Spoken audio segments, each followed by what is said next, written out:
cool down this summer with our delicious and refreshing coffee cooler. Hey everyone, welcome back to our channel.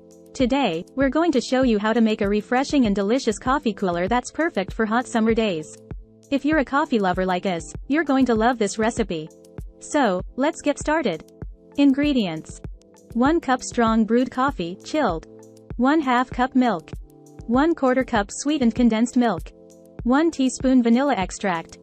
Ice cubes. Instructions.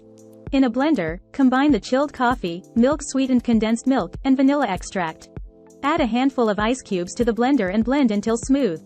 Pour the coffee cooler into a glass and serve immediately. Enjoy your delicious and refreshing coffee cooler.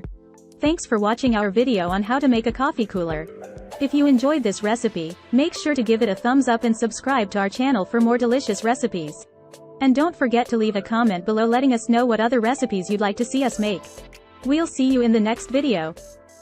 Free ebook. Starbucks Liqueurs Coffee. The adult alcohol.